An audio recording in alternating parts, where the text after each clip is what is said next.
নমস্কার,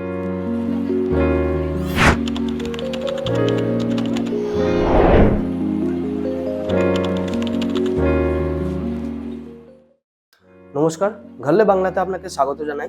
আজকে একটি গুরুত্বপূর্ণ ভিডিও নিয়ে চলে এসেছি। ধরুন আপনার হাতে 50 লাখ টাকা আছে। এখন প্রশ্ন হচ্ছে, এই 50 লাখ টাকা আপনি কোথায় ইনভেস্ট করবেন? শেয়ার মার্কেটে, মিউচুয়াল ফান্ডে, সোনা গয়নায়, নাকি প্রপার্টিতে? এবার বলি 2025-এ প্রপার্টিতে ইনভেস্টমেন্ট করা কেন বুদ্ধিমানের সিদ্ধান্ত। ধরুন আপনি 50 লাখ টাকা দিয়ে একটি ফ্ল্যাট কিনছেন। শুধু দাম বাড়া নয়, এই ফ্ল্যাটের মাধ্যমে আপনি প্রত্যেক মাসে ভাড়া দিয়ে 10 থেকে 15,000 টাকা এক্সট্রা ইনকাম জেনারেট করতে পারেন, মানে passive income.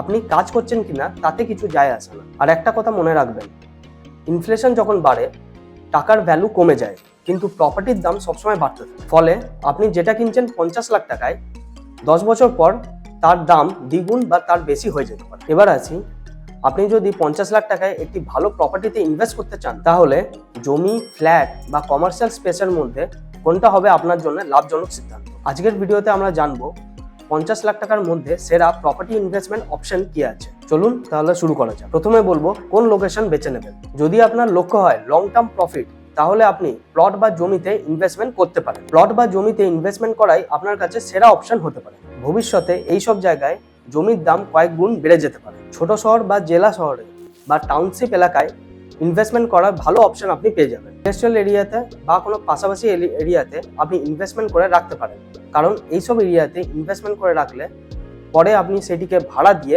Extra income generate করতে পারেন। এরপরে বলবো ফ্ল্যাটে ইনভেস্ট করলে কেমন লাভ হতে পারে। যদি আপনি রেন্টাল ইনকাম চান, তাহলে ফ্ল্যাটে ইনভেস্ট করা আপনার জন্য লাভজনক হতে পারে। 50 লাখ টাকার মধ্যে আপনি 1 BHK বা 2 BHK কলকাতা বা হাওড়া অঞ্চলে পেয়ে যেতে পারেন। এই ফ্ল্যাট ভাড়া দিয়ে প্রত্যেক মাসে 10 থেকে 15,000 টাকা আপনি ইনকাম জেনারেট করতে পারেন। এই ফ্ল্যাট বসবাসের জন্য বা রেন্টের জন্য দুইভাবেই ব্যবহার করতে পারেন। এবার বলবো কমার্শিয়াল স্পেস নিলে কেমন লাভ হতে পারে। কমার্শিয়াল স্পেসে যদি আপনি ইনভেস্ট করেন, তাহলে রেন্টাল ইনকাম তুলনামূলক বেশি হয়। 50 লাখ টাকার মধ্যে ছোট অফিস বা দোকান আপনি ভালো লোকেশনে পেয়ে যেতে পারেন। তবে এতে একটি রিস্ক আছে, যদি লোকেশন ভালো না হয় ভাড়া পেতে প্রবলেম হতে পারে। তবে এতে একটু রিস্ক আছে, যদি লোকেশন ভালো না হয় তাহলে ভাড়া পেতে সমস্যা হতে পারে। এবার জেনে নেব ইনভেস্টমেন্ট রিটার্নের সম্বন্ধে। ফ্ল্যাটে ইনভেস্টমেন্ট করলে রিটার্ন পাবেন প্রত্যেক মাসে 3 থেকে 5% মতো। ভালো লোকেশনে যদি জমিতে ইনভেস্ট করেন, তাহলে 10 বছর পর জমির দাম দ্বিগুণ বা তার বেশি হয়ে যেতে পারে। আর কমার্শিয়াল স্পেস যদি নিতে চান, তাহলে ভাড়ার রিটার্ন তুলনামূলক বেশি, কিন্তু লোকেশন যদি ভালো না হয় ভাড়া পেতে সমস্যা হতে পারে।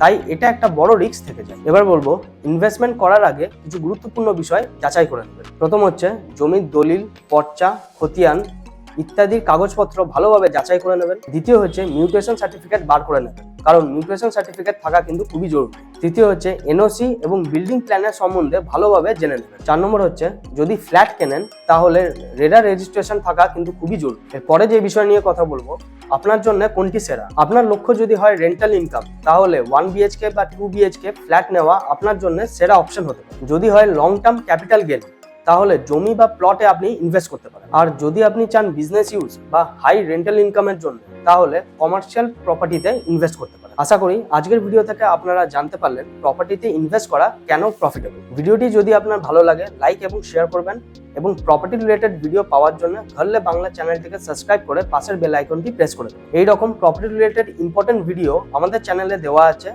যেখান থেকে প্রপার্টি রিলেটেড সব রকমের প্রশ্নের উত্তর পেয়ে যাবেন। প্রপার্টি রিলেটেড ইম্পর্টেন্ট ভিডিও দেখার জন্য আমাদের চ্যানেল ঘরলে বাংলাতে অবশ্যই ভিজিট করুন। আর প্রপার্টি রিলেটেড কোন কোন ভিডিও আপনারা দেখতে চান তা অবশ্যই কমেন্টে লিখে জানাবেন। দেখা হবে পরের ভিডিওতে। ধন্যবাদ।